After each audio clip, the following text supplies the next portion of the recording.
Round of applause मैं चाहूंगा मयंक जी के लिए।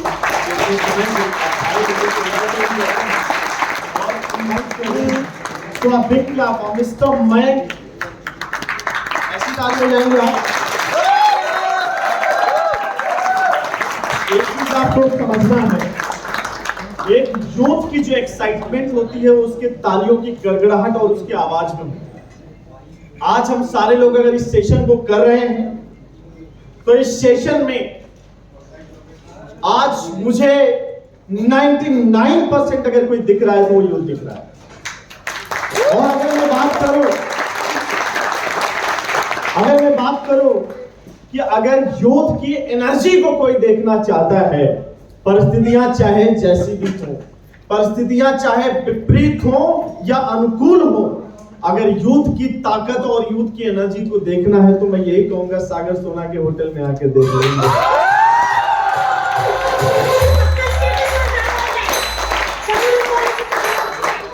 मैं संजय मौर्य आपके साथ आज की डेट में सबसे पहले आप सारे लोगों का इस सेशन में हार्दिक स्वागत करता हूं।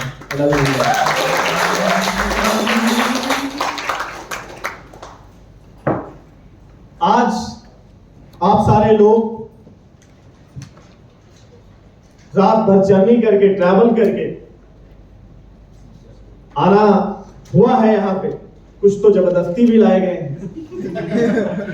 बहाने भी मारे तो कितने मारे।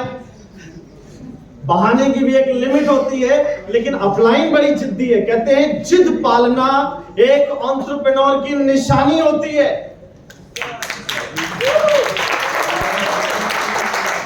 जिद्दी अपलाइन ने, कुछ जिद्दी लीडर ने आपको यहां लाने में बड़ी मदद करी। जैसे मैं एक कहानी आपको सुनाऊं, बड़ी प्रचलित कहानी है लेकिन सीखने को बहुत कुछ मिलता है। क्योंकि अगर आपकी अपलाइन ने आपके साथ थोड़ी सी जबरदस्ती करी, 5 बार समझाया, 4 बार समझाया, धक्का मारा, तो इसका यह मतलब नहीं कि आपको गलत जगह पे लेके आया। इसका मतलब यह है कि आपको बहुत कुछ मिलने वाला है। कहानी बहुत प्रचलित है और मैं कई बार इसको शेयर करता हूं और मुझे लगता है कि आप भी इस कहानी को सुनो और इस कहानी को आप उन लोगों तक जरूर पहुंचाओ जिनको ये लगता है कि अपलाइन मेरे को धक्का मार रही है। क्योंकि बिना धक्का मारे, क्योंकि जब आप पैदा हुए और पैदा होकर जब आपने चलना शुरू किया तो बहुत सारे ऐसे जीवन में आपके काम थे स्टार्टिंग जो आपको अच्छा नहीं लगता था, लेकिन आपके माँ बाप, आपके टीचर ने आपको धक्का मारा, आपको पीटा भी, आपको अच्छा नहीं लगता था, फिर भी आपको वो काम करवाया गया। स्टार्टिंग में कितने लोग एक्साइटेड होते थे, I want to go school, मुझे स्कूल जाना है, I am very excited. How many of you याद करो अपना दिन। मेरे साथ तो ऐसा होता था कि मेरी मॉम छोड़ के आती थी, पीछे के रास्ते से निकल के घर पे आके क्या हमको स्कूल जाना अच्छा लगता था? नहीं अच्छा लगता था। मन करता था बैठे बैठे टीचर कुछ भी पढ़ा रहा हो, दिमाग में चल रहा होता था 3 कब बजेगा, 12 कब बजेगा, 4 कब बजेगा, लंच कब होएगा।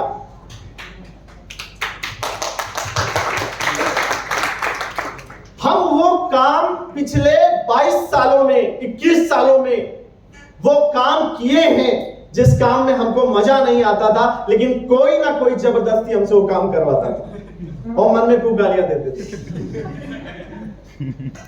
यस और नो? हुआ कि नहीं हुआ है? आज भी कई लोग गालियां दे रहे हो।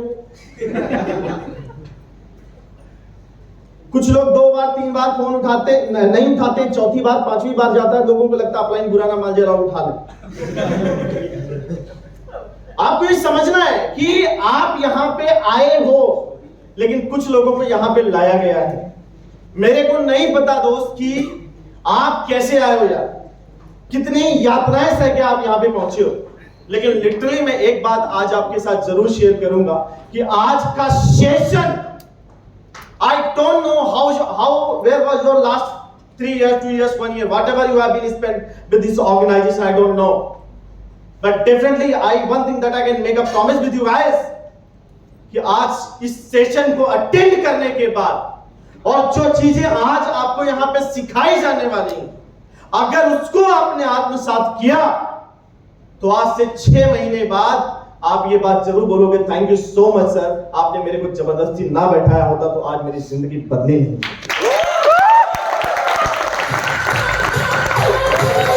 इस बात को आप दिमाग में रख लीजिए,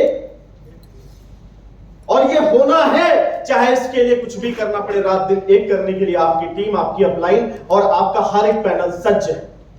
क्या आप सच हैं? बातों से वो हम तक वो मैसेज पहुंचना चाहिए, आपके एक्साइटमेंट से वो मैसेज हम तक पहुंचना चाहिए। एक स्टोरी बहुत सारे लोगों को पता है और बहुत सारे लोगों को नहीं पता है, मैं उसको आपके साथ शेयर करता हूं कि एक बार एक राजा होता है और उस राजा के पास एक सुंदर सी कन्या होती है। अब आपको पता है पहले अगर शादियां होती थी, विवाह होते थे तो कैसे होते थे? स्वयंवर से होते थे। क्या होते थे? स्वयंवर से हुआ करते थे। तो राजा ने अपनी लड़की की शादी को अनाउंस किया और योग्य वर की तलाश में एक स्वयंवर की प्रतियोगिता रखी गई और ये अनाउंसमेंट कर दिया गया। बहुत सारे राजा वहां उपस्थित हो गए और अनाउंसमेंट ये था, जो उस प्रतियोगिता में जीतेगा उसको उस कन्या के साथ शादी तो होगी, लेकिन साथ में उसको एक राज्य उसको दहेज में दिया जाएगा। इसमें ताली बजाने वाली बात नहीं है, वो तो आपको नहीं मिलेगा। उस समय कुछ और था जब राज्य मिल जाया करते थे। आज आपको अपना साम्राज्य बनाना पड़ेगा, तब आपको कुछ और मिलेगा।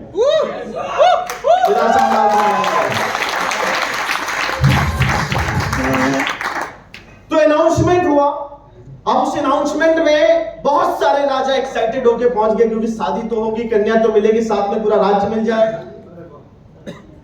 किसी को यह नहीं पता था प्रतियोगिता क्या है, करना क्या है। वहां जाने के बाद पूरी भीड़ लग गई। जैसे आज के समय पे मीडिया होता है, वैसे उस समय भी मीडिया था। तो बहुत सारे लोगों से पूछा जा रहा था कि बताएं आज आप कैसे, आर यू एक्साइटेड? अरे वेरी एक्साइटेड, आज मैं प्रतियोगिता जीतूंगा, आज मैं जीतूंगा। हर कोई कह रहा आज मैं जीतूंगा, मैं ही जीतूंगा, मैं ही जीतूंगा, प्रतियोगिता मुझे ही जीतना है। हर कोई ये क्या कर रहा था? बोल रहा। तभी एक अनाउंसमेंट हुआ कि प्रतियोगिता क्या है, इसका निर्देश दिया जाना है। सब लोग ध्यान से सुने। सब लोग बहुत एक्साइटेड थे। निर्देश दिया गया कि प्रतियोगिता यह है कि राज्य के बगल में एक तालाब है, उस तालाब में भूखे मगरमच्छ हैं और सर्प। कुछ करना नहीं है, बस तैर के उसको पार करना है। अगर आप बच गए तो आपके साथ में राजा की कन्या की शादी हो जाए। माहौल कैसा रहा होगा? ऐसे अभी माहौल कैसे रहा होगा? सर आप मीडिया जाके पूछ रही है, सर क्या हुआ? नहीं नहीं नहीं, मेरे को करना, जान है तो जान है। अभी मरी गए तो शादी करके क्या करेंगे? राज्य का क्या करेंगे हम? कोई पीछे, सब पीछे हो गए। अब कन्या को भी चिंता होने लग गई, माता सीता की तरह, धनुष कौन तोड़े।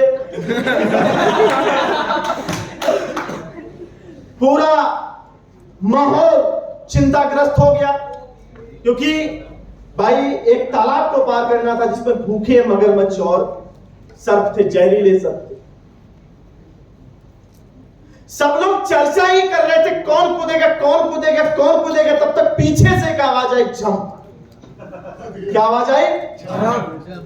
छप छप छप छप छप छप। सब लोग मुड़ के देख रहे हैं, पूरी मीडिया मुड़ के देख रही है, और क्या पाया जा रहा है? एक इंसान कूद के उसको तार के पार कर गया। तो बढ़िया, कितना बहादुर इंसान, इसको डर नहीं लगा। सारी मीडिया उसके पास पहुंच गई और पहुंचने के बाद उससे बोली, आपने बड़ी जो है वीर गाथाएं लिखी, आप बहुत बड़े वीर हैं, आपने इस तालाब को पार कर दिया जिसमें भूखे मगरमच्छ और सर्प थे, कैसे बचे आप? अब आपकी शादी होगी, आपको राज्य मिलेगा, आपका जीवन बदल गया।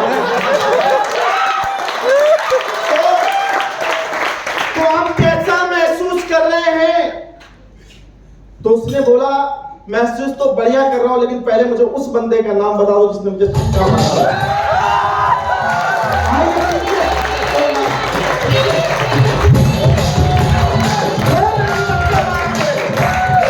मैं उसके चरण स्पर्श करना चाहता हूं।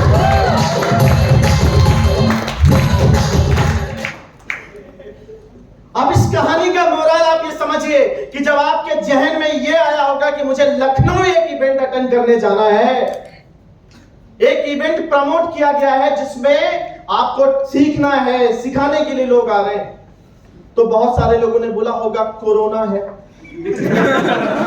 ट्रेन मिलेगी कि नहीं मिलेगी, घर वाले नाटक करेंगे, लौट के आएंगे तो खाना मिलेगा कि नहीं मिलेगा,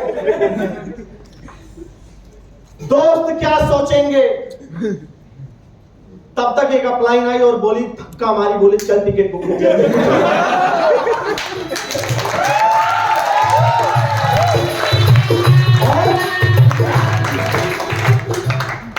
और आप यहां इस तालाब में आ गए, और जब इससे निकलोगे, और मैं सच बताऊं, तालाब में कोई मगरमच्छ, कोई सर्प नहीं,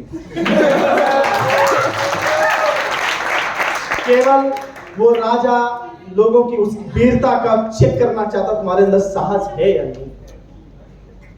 ऐसी तमाम धारणाएं बनाई जाती हैं जब आप इस इंडस्ट्री को शुरू करते हो। मैं आज विगत 10 से 11 वर्षों से मैं इस इंडस्ट्री के साथ अपने कैरियर को परस्यू कर रहा हूं, बहुत सारे अनुभव के साथ में। आज मैं आप लोगों के साथ में विगत 10 से 11 साल के अनुभव को शेयर करूंगा। मुझे नहीं पता कि आज आप क्या माइंडसेट बना के बैठे हो, आई डोंट नो। आप जबरदस्ती लाए गए, आप इसलिए आए हो कि चलो कहीं घूम लेंगे, ट्रिप पे चले जाएंगे, या फिर थोड़ा कुछ करने को नहीं है, थोड़ा एंजॉयमेंट हो जाएगा, आई डोंट नो दोस्त, मुझे नहीं पता। लेकिन इस बात का मुझे पूरा अंदाजा है कि जो व्यक्ति आज के डेट में पूरे मनोयोग से इस जो सेशन को अटेंड करेगा, 6 महीने बाद यही बात बोलेगा, मेरे को पूरा राज्य नहीं पूरा देश मिल गया है, पूरे देश में मैं अपने बिजनेस के परचम को लहरा रहा हूं।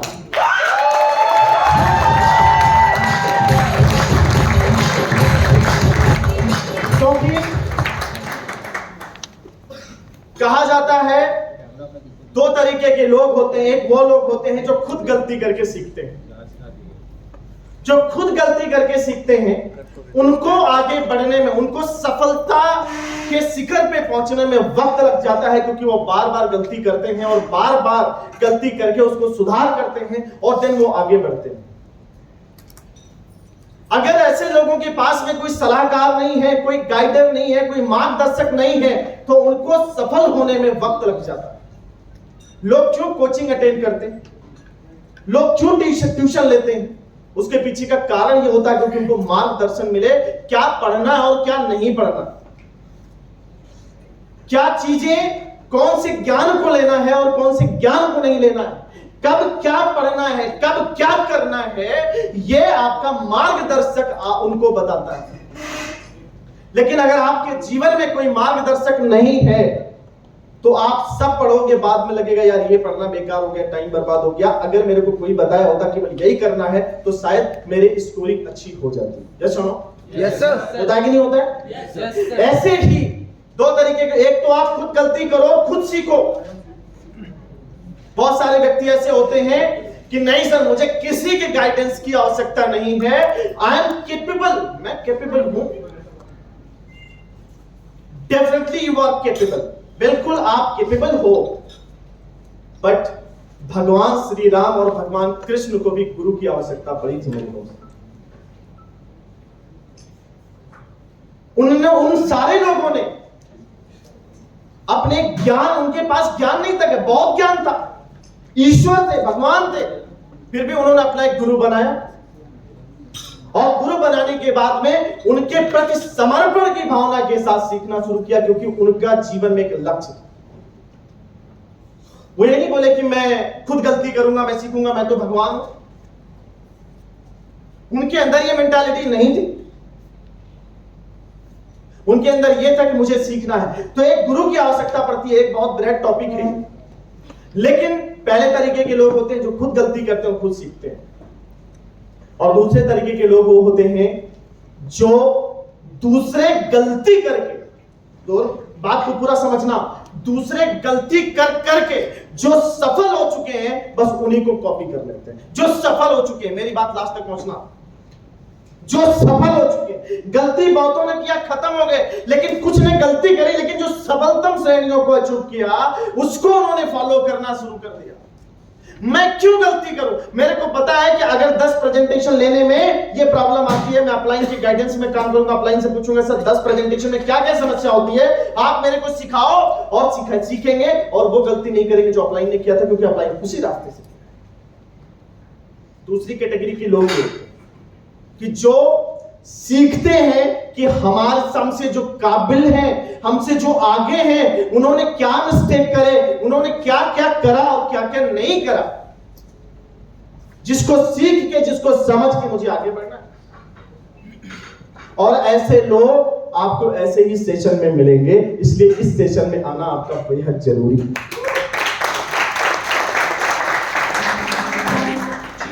और तीसरी कैटेगरी के लोग होते हैं, ना मैं गलती करूंगा ना मैं सीखूंगा, मतलब मेरे को कुछ करना ही नहीं,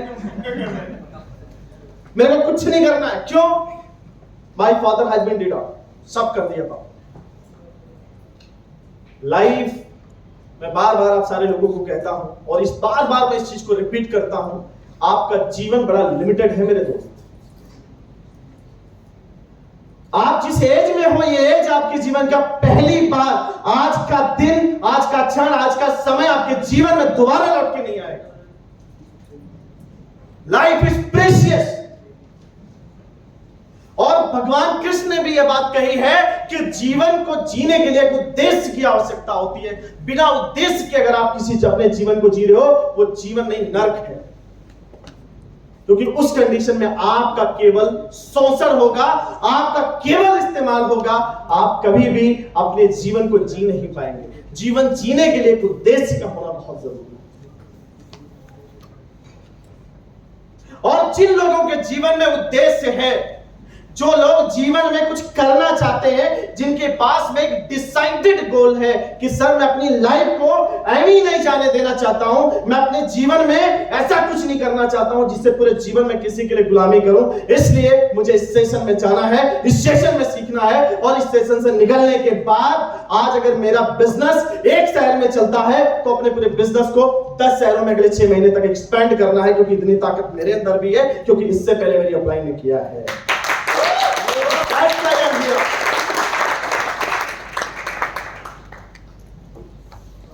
तो कहीं ना कहीं मैं चाहता हूं कि आप दूसरी कैटेगरी के पर्सन बने और सीखें यहां पे आने के बाद, क्योंकि सीखना मेरे दोस्त जीवन का सबसे टफ कार्य माना जाता है। सबसे टफ कार्य जो है, सबसे टफ चीज जो है वो सुनना और सीखना है।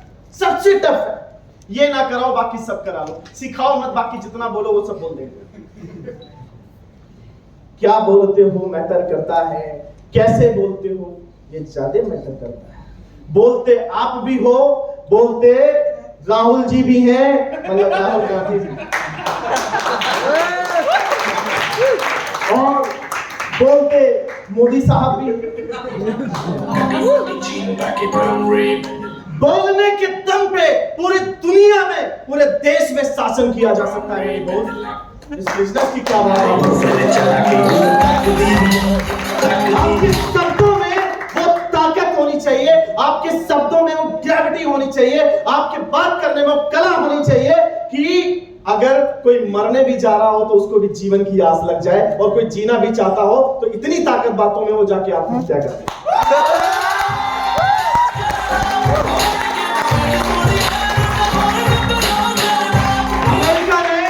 अमेरिका में एक दुनिया का सबसे बड़ा सुसाइड केस हुआ। एक व्यक्ति था जो अपने जीवन से बड़ा परेशान था। उसने निर्णय लिया कि मैं सुसाइड करूंगा। एक दिन उसने डिसाइड किया मैं सुसाइड करूंगा, सोशल मीडिया पे पोस्ट किया, I am very much frustrated from my life, I want to make a suicide and I am going to make a suicide on this day. Anybody want to listen me? Come in this auditorium. मैं अपने 2 घंटे की speech दूंगा और 2 घंटे वो मेरा last speech होगा जीवन का। अगर किसी को इंटरेस्ट है सुनने में तो उस ऑडिटोरियम में आए। 2000 लोगों का वो ऑडिटोरियम था। जब वो ऑडिटोरियम में पहुंचा, पूरा ऑडिटोरियम खचाखच भरा हुआ था। पूरा ऑडिटोरियम खचाखच भरा हुआ था। इनविटेशन देखो, I want to make a suicide, मैं मरना चाहता हूं। मैं जीवन में बड़ा पीड़ित हूं, और वो सारे लोग इनवाइटेड हैं जो जीवन में कष्ट भोग रहे हैं, और आप आइए। मरने के लिए इनविटेशन दे दिया भाई। और जब वो ऑडिटोरियम में गया, तो उस ऑडिटोरियम में क्या दिखता है, पूरी भीड़ बैठी है, पूरा सीट फुल है, दरवाजा लॉक कर दिया गया। इसकी अंतिम इच्छा यही थी कि मुझे स्पीच देना। उसने 5 घंटे स्पीच दिया, 2 नहीं 5 घंटे। और 5 घंटे स्पीच देने के बाद बोला, आपके बगल वाले चेयर के जो प्लेस है उसमें साइनाइड की गोली जो है पड़ी है, अगर जो लोग मेरी बातों से सहमत है साइनाइड की गोली खा रहे। आप विश्वास नहीं करोगे, 2000 लोगों ने साइनाइड की गोली खा के उस दिन जान दे दी, केवल उस 5 घंटे की स्पीच ने। सोचो शब्दों में क्या ताकत है जो जान दे सकती।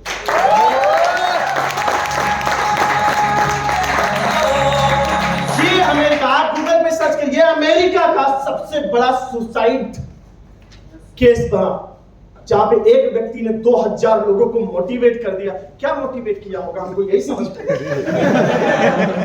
मरेंगे तो जन्नत मिलेगी, क्या मोटिवेट किया होगा बताओ। जन्नत कहां है किसी को पता है?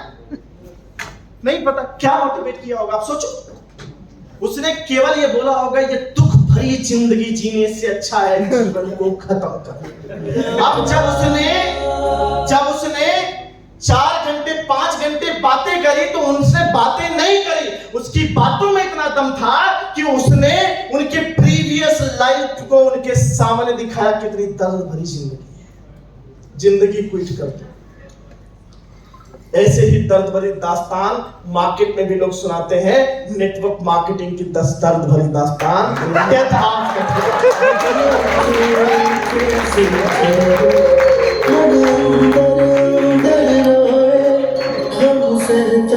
मरना सॉल्यूशन है क्या?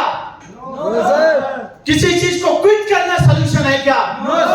मैं कहता हूं क्विट तो तब करो जब सफलता की श्रेणी पे पहुंच जाओ। अब बोलो, इतनी सक्सेस पाली, मजा नहीं आ रहा, अभी संन्यास लेना है।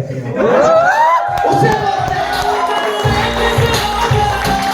और संन्यास लेने के बाद लोग आपको कोच बना देते हैं। अब आप बिजनेस कोच हो गए, क्यों? क्योंकि आपने जीवन के सारी जो है पहलुओं को पढ़ा है, सारी पहलुओं को समझा है। अब आपकी जिंदगी अपने लिए नहीं, अब आपकी जिंदगी दूसरों के लिए हो गई, क्योंकि आपका अनुभव अब दूसरों की जिंदगी को बदलने में एक बहुत बड़ा रोल प्ले करेगा। आप समझो, मैं आपको इस माध्यम से केवल एक बात समझाना चाहता हूं दोस्तों, कि शब्द में ताकत होती है।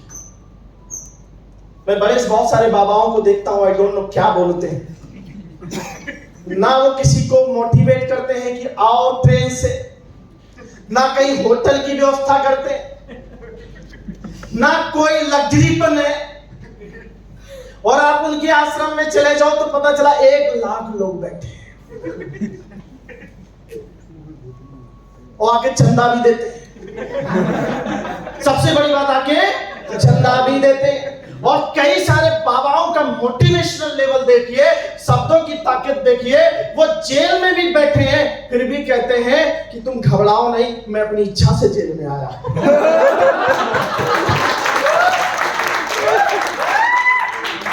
ये समझने वाली बात है, शब्दों में कितनी ताकत है दोस्त।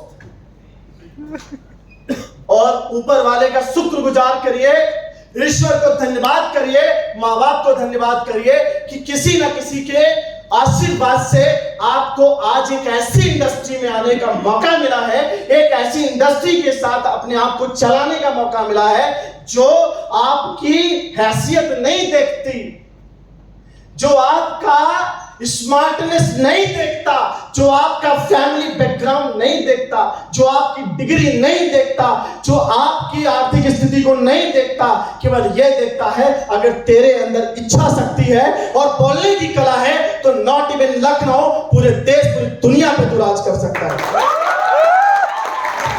वो ताकत इस इंडस्ट्री के अंदर है, वो ताकत इस प्रोफेशन के अंदर है। आपको यह समझना है, और इस चीज को बढ़ाने के लिए आज आप यहां पे आए। इस चीज को डेवलप करने के लिए आज आप यहां पे आए। जब मैंने इंजीनियरिंग कंप्लीट करी, इंजीनियरिंग कंप्लीट करने के बाद कंपनीज में प्लेसमेंट हुआ, जॉब लगी, और उसके बाद जॉब छोड़ के जब हम लोगों ने इस बिजनेस को कैरी ऑन किया, डायरेक्ट सेलिंग इंडस्ट्री के अंदर कदम रखा, तो बहुत सारे लोगों ने यही बात बोली कि तुम्हारे पास एक अच्छी जॉब है, नौकरी है, 8 से 10 लाख रुपए लगा के आपने बीटेक किया, क्या नेटवर्क मार्केटिंग करने के लिए, लोगों को जोड़ने के लिए, लोगों के पीछे भागने के लिए, इसलिए तुम नेटवर्क मार्केटिंग करने जा रहे हो। तो लोग अपनी धारणाएं मेरे को दे रहे थे कि मैं उनके अकॉर्डिंग चलूं, और वो अपनी जगह पे सही हो सकते हैं, मैं ये नहीं बोलूंगा कि वो अपनी जगह पे गलत थे, लेकिन मैंने आप लोगों से एक बार कहा, ये जीवन बार बार नहीं मिलता है दोस्त, एक बार ये जीवन मिला है और उस जीवन का अपना एक लक्ष्य, गोल डिसाइड कर लो, और वो गोल, वो लक्ष्य डिसाइडेड था। और जब गोल और लक्ष्य आपका डिसाइडेड होता है कि मुझे वहां जाना है, तो इस बात से कोई फर्क नहीं पड़ता कि आपको डेविएट कौन करना चाहता है, आप डिस्ट्रैक्ट नहीं होते, आप अपने गोल, अपने लक्ष्य के साथ दृढ़ संकल्पित हो जाए, और दृढ़ संकल्पित होने के साथ साथ जिस काम को करने जा रहे हो उस काम की सही समझ होना आप लोगों के अंदर बेहद जरूरी है। सही समझ, that's very important। और जिसके अंदर वो सही समझ नहीं होती है, वो समय समय पे गलतियां करता है और समय समय पे डिस्ट्रैक्ट हो जाता है, और वो अपने से कम दूसरों से ज्यादा उम्मीद करता है, और एक समय के बाद ऐसी स्थिति आ जाती है जब वो लोगों को ब्लेम करना शुरू कर देता है, कभी ईश्वर को ब्लेम करेगा, कभी अपलाइन को ब्लेम करेगा, कभी कंपनी को ब्लेम करेगा, कभी घर वालों को ब्लेम करेगा, कभी मार्केट को ब्लेम करेगा। उस पर्सन, उस व्यक्ति की माइंड में एक ब्लेमिंग एटीट्यूड डेवलप हो जाती है, और जो उसके पतन का कारण बनता है। तो कॉन्सेप्ट आपका क्लियर होना बहुत जरूरी है। कॉन्सेप्ट का मतलब, आज आप सारे लोग यहां पे आए हैं, बहुत लोगों का कॉन्सेप्ट क्लियर है, और बहुत सारे लोग पहली बार इस सेशन को अटेंड कर रहे हैं। मैं आपसे आग्रह करूंगा, मैं आपको सजेस्ट करूंगा बेटा कि आज अगर इस सेशन में बैठे हो तो अपने कॉन्सेप्ट को क्लियर करके यहां से जाओ। कॉन्सेप्ट का मतलब, whatever you are going to do, first respect your profession। जो काम आप करो उसका क्या करो आप? एक भिखारी भी अपने काम को इज्जत देता है, देता है कि नहीं देता है? देता है कि नहीं देता है? वो आपके सामने हाथ फैलाया, आपने मना किया, दूसरे के सामने गया, दूसरे ने मना किया, तीसरे के सामने गया, उसको बुरा लगता है कि मेरे को मना कर दिए, बिकॉज उसको पता भाई यही मेरी रोजी रोटी है, इसी से मेरा और मेरे परिवार का पेट पलता है, मैं कुछ भी कर सकता हूं, धूप है, बारिश है, कुछ भी है। आप कार चला रहे होते हो, आप तेज धूप होती है, वो कार के शीशे पे जाके बोलता है भैया दीदी दे, उसको धूप नहीं लगती, उसको बारिश नहीं हो रही, उसको ठंड नहीं लग रही है।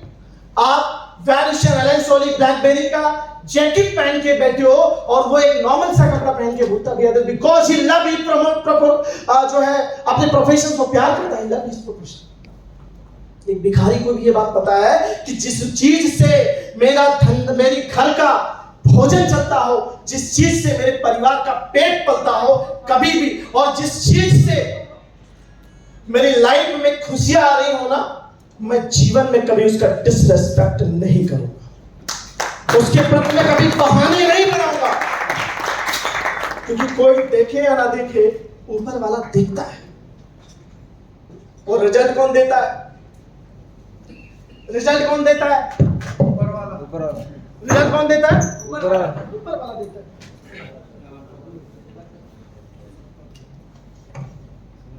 बात समझ आ रही है आप लोगों को? तो लव योर प्रोफेशन। अपने प्रोफेशन से आप प्यार कब करेंगे? जब आप अपने प्रोफेशन को समझेंगे, अपने प्रोफेशन को जब आप क्या करेंगे, समझेंगे। डायरेक्ट सेलिंग बिजनेस के अंदर आप सारे लोग काम कर रहे हो, डायरेक्ट सेलिंग को समझो, इंडस्ट्री की ताकत को समझो, और ये बात समझो कि अगर मेरे जीवन में डायरेक्ट सेलिंग जैसी इंडस्ट्री ना हो तो क्या जो सपने आज मैं देखता हूं वो सपने देखने की हिम्मत अपने अंदर जुटा पाऊंगा क्या? ये प्रश्न अपने आप से आपको करना है। जब मैं इस इंडस्ट्री को एज ए कैरियर लिया तो बहुत सारे लोग आए, अपने शब्दों से मुझे प्रभावित करने का प्रयास किया, चाहे वो मार्केट की नेगेटिविटी दिखा के, मार्केट में लोगों के जो फेलियर्स हैं उनके एग्जाम्पल देके, जो कंपनी बंद हो चुकी है उनके एग्जाम्पल देके, बहुत सारे एग्जाम्पल दिए गए। लेकिन मेरा अपने आप से एक सवाल था, जो सपना मैंने देखा है, क्या उस सपनों को पूरा करने की ताकत किसी और इंडस्ट्री में है क्या, जिसको मैं आत्मसात कर सकूं? क्या वो मेरी जॉब, मेरी नौकरी 8 से 10 घंटे की मेरे उन सपनों को पूरा कर सकती है जो मैं देखा हूं? मेरे बार बार मेरे मन ने यही बात करी, नहीं, नौकरी से नहीं पूरा कर सकता। This is the business. और ईश्वर की अगर प्लानिंग ना होती कुछ बड़ा करने की, जिंदगी में कुछ अच्छा होने की, तो शायद इस इंडस्ट्री के अंदर मैं कदम ही नहीं रखता, वही मना कर दिया होता। ईश्वर ने बोला, तेरे को रास्ता दिखा रहा हूं, तेरे को अपॉर्चुनिटी दे रहा हूं, मौके दे रहा हूं, कर्म कर, सफलता जरूर मिलेगी तेरे को। लेकिन ईश्वर जब रास्ता आपको दिखा देता, आप उसकी वैल्यू को नहीं समझते। क्यों? क्योंकि वो चीज आपको आसानी से मिल जाती है, और ये आपके पतन का कारण बनता है, ये आपके फेलियर का कारण बनता है। और बहुत सारे लोग आज जो इस सेशन में आ सकते थे वो नहीं आए, क्योंकि उनके पास में अपने ऐसे इतने सारे अनवांटेड रीजन थे जो उनके टीम से शायद बड़े रहे होंगे। दैट्स व्हाई उन्होंने मना किया। मेरे साथ बहुत सारे लोग बिजनेस शुरू करने आए थे इस इंडस्ट्री के अंदर, आज बहुत सारे लोग इस इंडस्ट्री के अंदर नहीं है। तो इसका क्या मतलब है?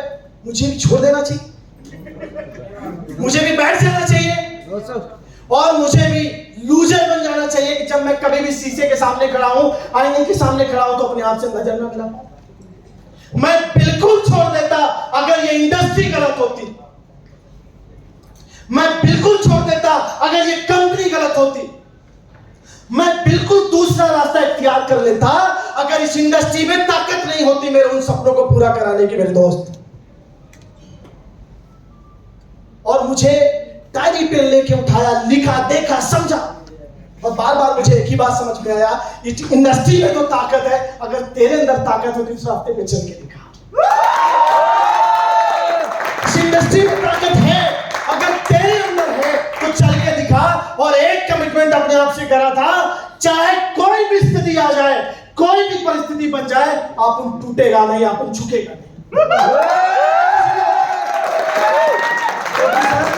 ईश्वर ने एक ही चीज तो दिया है, माँ बाप ने एक ही बात कही है, कदम आगे बढ़ा दे, अगर रास्ता सही है ना तो कभी भी चलने की परवाह मत कर, क्योंकि अगर तेरा रास्ता सही है तो मंजिल भी तेरे को वहीं पे मिलेगी। क्योंकि जहां एक, मैं कहूं कि एक अपर लेवल की जो सक्सेस होती है, अगर वो आसानी से मिल रही होती तो हर एक इंसान सफल होता, और शायद सफलता की कोई वैल्यू नहीं होती मेरे दोस्त। तो मेहनत करनी पड़ती है यार। रेस्पेक्ट योर प्रोफेशन, अपने प्रोफेशन से प्यार करो, अपने प्रोफेशन को समझो। बहाने अगर आप देना शुरू करोगे तो मैं यही कहूंगा, बहाने देने वालों को केवल वो दूसरों को नसीहत दे सकते हैं, कभी दूसरों को सफल नहीं बना सकते। वो नसीहत देंगे असफल होने की, क्योंकि उन्होंने जीवन में केवल असफलता का स्वाद चखा है।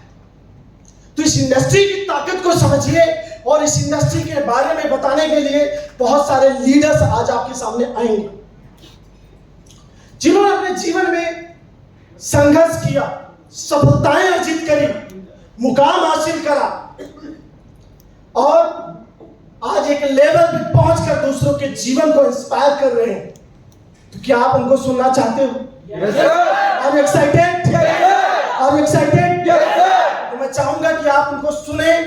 बाकी मुझे जो अपनी बातें रखनी है, मैं भी आपके साथ, मेरा जो वक्त आएगा, मेरा टाइम आएगा आज के डेट में, तो मैं अपनी बातों को शेयर करूंगा। Okay? So once again, very good morning everyone. Now again I'm inviting to Mr. Mayank ji. Thank you so much.